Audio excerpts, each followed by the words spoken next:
그리스도인의 특권이라는 제목으로 말씀에 은혜를 나누겠습니다. 예수님을 믿는 자에게는 놀라운 특권이 있습니다. 사도 요한이 성도들에게 이것을 가르쳐주기 위하여 이 요한 1서를 썼습니다. 그러면 예수님을 믿는 그리스도인이 갖는 특권은 어떤 것입니까?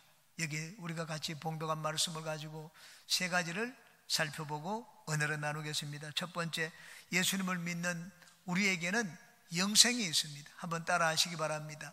나에게는 영생이 있다. 12절과 13절입니다. 아들이 있는 자에게는 생명이 있고 하나님의 아들이 없는 자에게는 생명이 없느니라. 내가 하나님의 아들의 이름을 믿는 너희에게 이것을 쓰는 것은 너희로 하여금 너희에게 영생이 있음을 알게 하려 함이라. 하나님의 아들 예수님을 믿고 받아들이는 자는 그 속에 하나님의 생명, 영생이 있다고 말씀을 하셨습니다. 생명은 살리는 것입니다. 죽은 영혼을 살리고 병든 육체를 살리고 절망적인 환경을 살리고 낙담한 우리 마음을 살리는 것이 생명입니다. 하나님의 생명이 임하면 거기에는 죽었던 것이 살아나는 변화가 일어납니다. 생명의 역사가 언제 일어납니까? 생명의 역사는 현재 일어납니다. 내가 예수님을 믿는 그 순간에 바로 생명의 역사가 일어납니다. 우리 영혼은 범죄한 뒤에 죽었습니다. 그런데 예수님이 들어오시면 예수님은 영원한 생명이기 때문에 예수님은 영이십니다. 우리 안에 들어오시면 어디 계십니까? 우리의 영에 가십니다. 예수님이 우리 영에 가면 우리 죽었던 영혼이 생명과 맞닿아서 순식간에 살아납니다. 그래서 우리 영혼의 눈을 떠서 하나님을 알게 되고 하나님을 섬기며 하나님을 예배하게 됩니다. 하나님은 왜 인간에게 영혼을 주셨습니까? 하나님을 알고 하나님을 예배하고 섬기라고 영혼을 주셨습니다. 그러므로 영혼이 살아난 우리에게 일어나는 제일 첫 번째 변화는 하나님을 예배하는 것입니다. 오늘 우리가 주님 앞에 나와서 주님을 예배합니다. 우리가 어떻게 주님 앞에 나와서 예배하게 되었습니까? 우리 영혼이 살았기 때문입니다. 예수님의 생명은 또한 죽음의 권세를 이기신 부활의 생명입니다. 죽음이 영원의 생명 되시는 예수님을 묻은 가운데 가두어 놓지를 못했습니다. 영원한 생명은 죽음을 삼키고 어두운 가운데서 부활하셨습니다. 여러분, 생명은 죽음을 이깁니다. 그러므로 이 생명을 가진 자는 죽음이 두렵지 않습니다. 왜냐하면 죽음을 이기는 생명이 바로 그 안에 있기 때문입니다. 예수 안에 있는 부활의 생명은 인간의 모든 절망을 이기신 생명입니다. 예수님이 십자가에 달려 돌아가시자 예수님을 따르는 제자들은 모두가 다 뿔뿔이 헤어졌습니다. 어떤 제자들은 자기 고향으로 돌아가면서 힘없는 발걸음을 옮기고 있었습니다. 예수님이 그 제자들에게 나타나셨습니다. 그리고는 그리스도가 죽은 자 가운데서 다시 살아날 것을 성경을 가지고 쭉 풀어서 설명해 주었습니다. 그리고는 예수님이 그들을 위하여 기도해 주자 그들의 눈이 밝아졌습니다. 부활하신 예수님을 알고 느끼게 되었습니다. 그 길로 그들의 발걸음을 돌렸습니다. 부활하신 예수님을 모시게 되자 절망지게 했던 그 인생의 발걸음에 소망이 넘치게 되었습니다. 그래서 발걸음을 돌려서 다시 예루살렘으로 들어갔습니다. 안식일이 지난 뒤 슬픈 마음으로 예수님의 시신에 향유를 바르기 위해 가던 막달라 마리아가 예수님을 만났습니다. 그러자 그 슬픔이 순식간에 기쁨으로 바뀌었습니다. 여러분, 부활의 생명이 임하면 절망 가운데 소망이 임하고 기쁨, 슬픔 가운데 기쁨이, 어두움이 빛으로 변하게 됩니다. 부활의 생명이 이 세상을 사는 우리에게 주는 가장 큰 힘은 소망입니다. 천국에 대한 소망을 주고 절망 가운데서 소망을 주고 지금 고난을 당하고 있더라도 하나님은 모든 것을 합력하여 선이 되게 만드신다 하는 그런 소망을 가지게 됩니다. 여러분, 좋으신 하나님을 믿기 때문에 부활의 생명이 여러분 안에 있기 때문에 소망을 가지고 사는 여러분 되시기를 주님의 이름으로 축원합니다. 예수님의 부활의 생명은 또한 사탄의 권세를 이기신 생명입니다. 그러므로 예수님의 부활을 그 안에 가지신 자는 이젠 사탄의 지배를 받지 않습니다. 사탄의 종노릇 하지 않습니다. 사탄이 예수님을 믿는 자를 다스리고 지배할 힘이 이제 더 이상 없습니다. 4절과 5절을 보시기 바랍니다. 무릇 하나님께로부터 난 자마다 세상을 이기느니라. 세상을 이기는 승리는 이것이니 우리의 믿음이니라. 예수께서 하나님의 아들이심을 믿는 자가 아니면 세상을 이기는 자가 누구냐? 세상보다 사탄보다 큰 자가 누구냐고 했습니다. 예수님을 이기셨기 때문에 그 안에 예수님을 모신 자는 누구나 다 사탄을 이긴다고 말씀을 하고 있습니다. 예수님을 모신 우리는 승리자입니다. 그러므로 마귀를 두려워하지 마시기 바랍니다. 그를 대적하면 도망갑니다. 예수 이름으로 귀신을 내어 쫓을 것이라고 예수님이 약속을 하셨습니다. 귀신들은 예수님의 이름을 들으면 두려워서 떱니다. 담대하게 예수 이름을 사용하며 매일의 삶에서 승리하는 여러분이 되시기를 주님의 이름으로 축원합니다. 두 번째, 예수님을 믿는 우리에게는 기도 응답의 특권이 있습니다. 한번 따라 하시기 바랍니다. 나에게는 기도 응답의 특권이 있다. 14절입니다. 그를 향하여 우리가 가진 바 담대함이 이것이니 그의 뜻대로 무엇을 구하면 들으심이라. 기도할 때 우리는 막 허공을 치는 기도를 하지 않습니다. 하나님이 반드시 내 기도를 듣는다 하는 그런 확신을 가지고 기도합니다. 기도할 때 확신을 갖지 못하는 것은 내가 하나님의 뜻대로 기도하지 않기 때문입니다. 우리 기독교인이 기도할 때 하나님을 향하여 가지고 있는 확신이 있습니다. 그것은 하나님의 뜻대로 무엇을 구하면 하나님이 들으신다는 사실입니다. 우리는 기도할 때 막무가내로 하나님께 들어달라고 하지 않습니다. 우리는 먼저 하나님의 뜻을 묻습니다. 하나님, 내가 이렇게 하고자 합니다. 이것을 하고자 합니다. 이곳으로 가려고 합니다. 이것이 하나님이 원하시는 길입니까? 하나님이 원하지 않으면 나는 그것을 하지 않겠습니다. 지금이라도 내려놓겠습니다. 하나님의 뜻을 보여주시옵소서. 하나님이 우리 마음에 평안을 주시면 그때 우리는 힘차게 확신을 가지고 하나님 앞에 기도합니다. 하나님의 뜻대로 하는 기도는 막 내 주장을 관철시키는 기도가 아닙니다. 하나님의 뜻대로 하는 기도는 하나님 앞에 내 주장을 내려놓는 기도입니다. 예수님은 겟세마네 동산에서 기도할 때 예수님의 생각을 내려놓았습니다. 내 뜻대로 마시고 아버지의 원대로 되기를 원한다고 했습니다. 그러므로 여러분, 내 고집을 가지고 하는 기도는 응답이 되지 않습니다. 하나님의 뜻대로 하는 기도는 나를 내려놓는 기도입니다. 내 생각도 내려놓고 내 모든 것을 비우고 그리고는 하나님의 뜻을 깨닫고 분별해서 기도하면 우리는 확신을 가지고 기도할 수가 있습니다. 하나님 앞에 우리가 기도하면 하나님이 들으신다고 하셨습니다. 그런데 여기 보니까 하나님의 들으심은 이미 얻은 것이라고 말씀을 하고 있습니다. 15절입니다. 우리가 무엇이든지 구하는 바를 들으시는 줄을 안즉 우리가 그에게 구한 그것을 얻은 줄을 또한 아느니라. 얻은 줄을 안다고 했습니다. 얻을 줄을 안다. 장차 얻을 줄을 안다고 하지 않았습니다. 이미 얻은 줄을 안다고 했습니다. 공동번역은 이것을 알아듣기 쉽게 번역해 놓았습니다. 공동번역을 읽어드립니다. 우리가 하나님께 청하는 것은 무엇이든지 다 들어주신다는 것을 알고 있으니 우리가 하나님께 청한 것은 이미 다 받은 것이나 마찬가지입니다. 하나님이 아신다는 말은 하나님의 능력이 없습니까? 하나님의 무엇이 부족합니까? 지혜가 부족합니까? 능력이 부족합니까?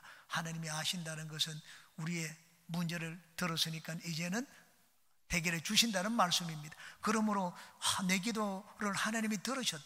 내가 기도하면 하나님이 내 기도를 듣는지 안 듣는지 내가 느낍니다. 마음으로 느낍니다. 하나님이 나의 기도를 들으시면 이미 그것은 응답받은 것과 같다고 말씀을 했습니다.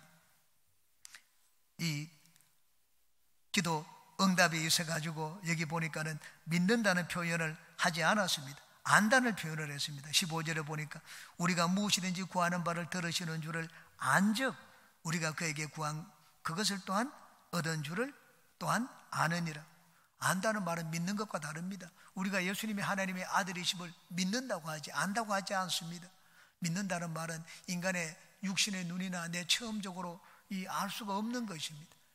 하나님의 은혜를 입어야지 그걸 내가 받아들일 수가 있습니다. 하나님의 은혜를 입어서 내 마음으로 받아들이는 것, 마음으로 받아들이는 것이 믿음입니다. 아는 것은 머리에 속하는 것입니다. 우리 인간의 이성으로 체험을 통해 가지고 이성으로 내가 그걸 깨닫고 그렇구나 하고 당연한 것으로 받아들이는 것이 아는 것입니다. 여러분, 우리가 기도를 해서 하나님이 들으셨다는 것을 안다면 이미 우리는 받았다는 말입니다. 이미 얻을 것이라가 아닙니다. 이미 얻었다고 그렇게 말씀을 합니다. 당연한 사실로 받아들이라는 말입니다. 그러므로 여러분은 기도할 때 여러분의 기도는 응답받는다는 확신을 가지고 기도하시기 바랍니다.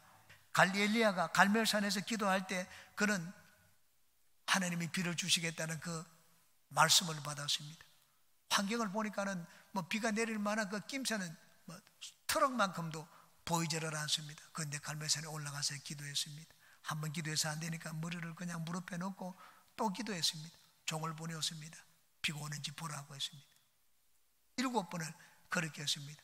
엘리야는 포기하지 않고 절망하지 않고 좌절하지 않고 기도했습니다. 어떻게 그렇게 할 수가 있었습니까?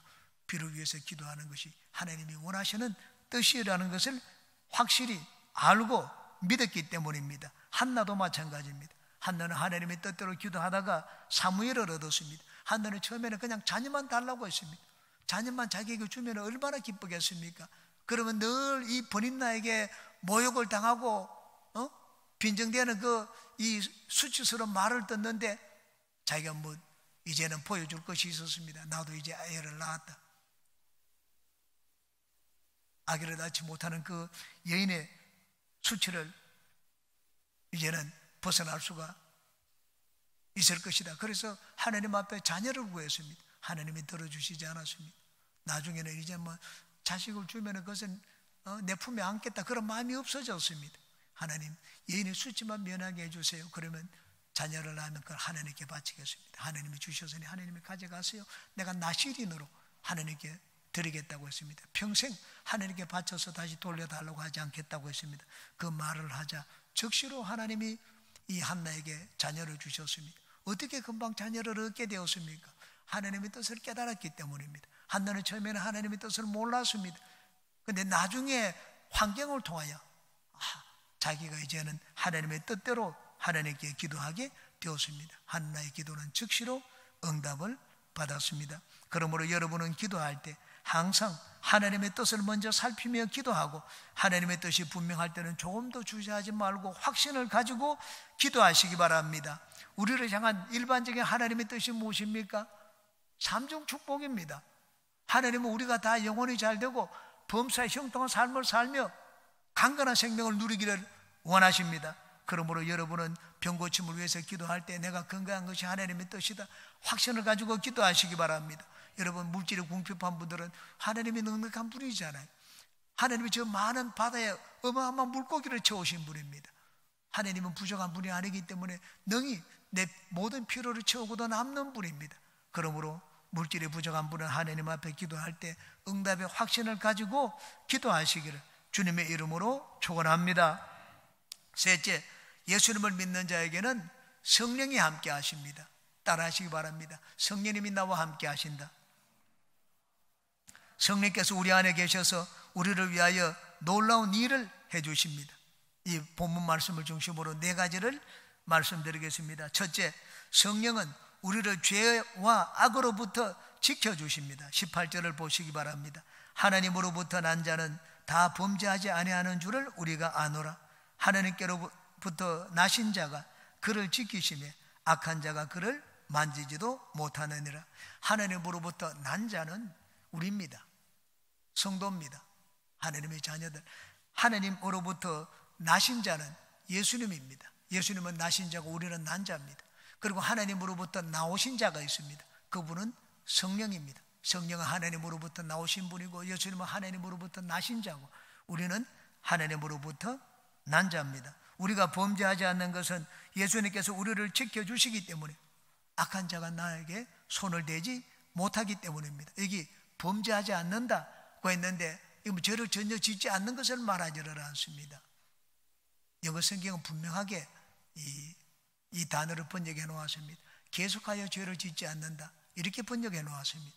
예수님을 믿는 자는 계속해서 어저께 짓던 그대로 죄악된 삶을 살지 않는다는 말입니다. 달라진다는 말입니다. 우리가 바깥에 지금 비가 오느냐 물으면은 비가 한번 탁 왔다가 뭐 1분 동안 왔다가 그치는 그 비를 말하지 않습니다.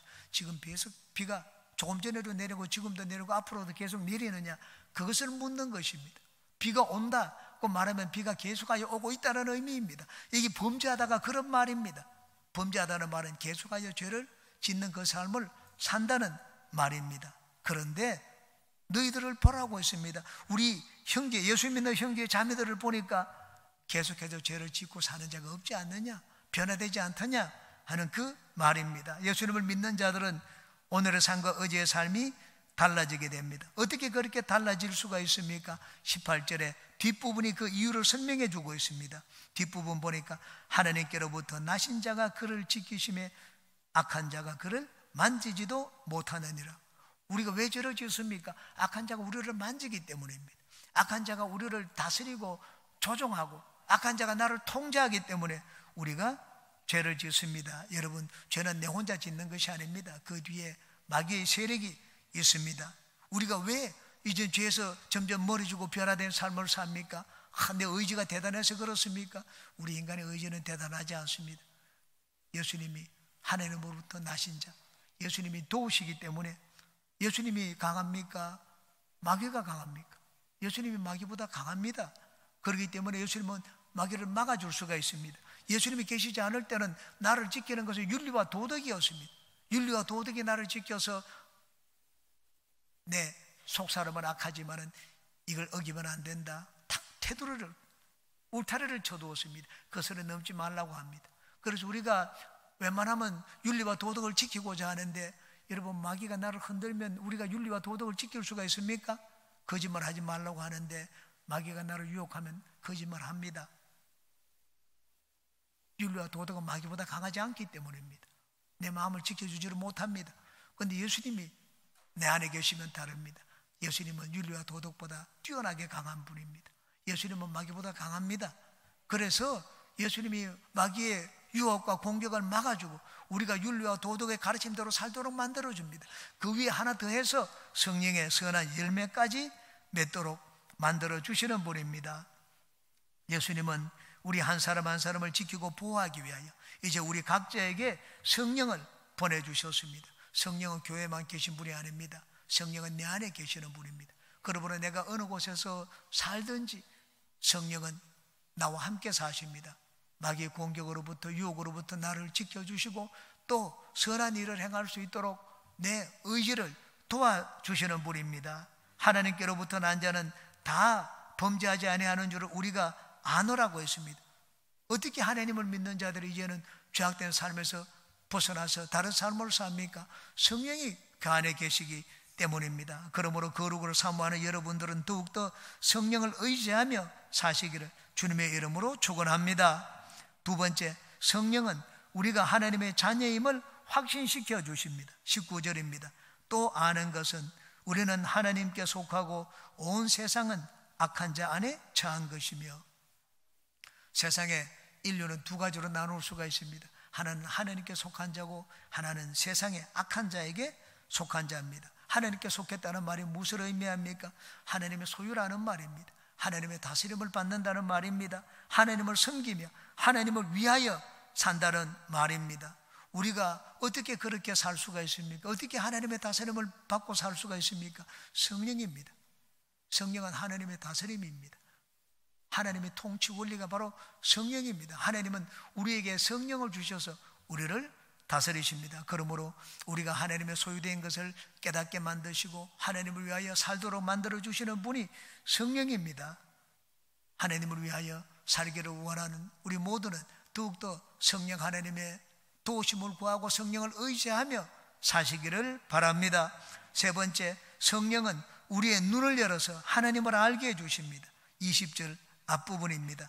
또 아는 것은 하나님의 아들이 이르러 우리에게 지각을 주사 우리로 참된 자를 알게 하신 것과, 예수님은 우리에게 지각을 주셔서 깨닫게 해주신다는 말입니다. 예수님이 누구신지 알게 만들어 주십니다.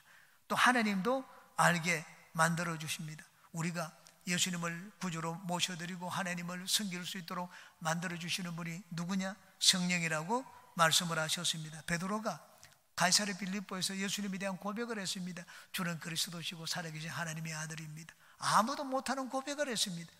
예수님이 베드로를 칭찬해 주셨습니다. 그리고는 덧붙여 말씀을 하셨습니다. 이를 내게 알게 하니는 혈육이 아니라고 했습니다.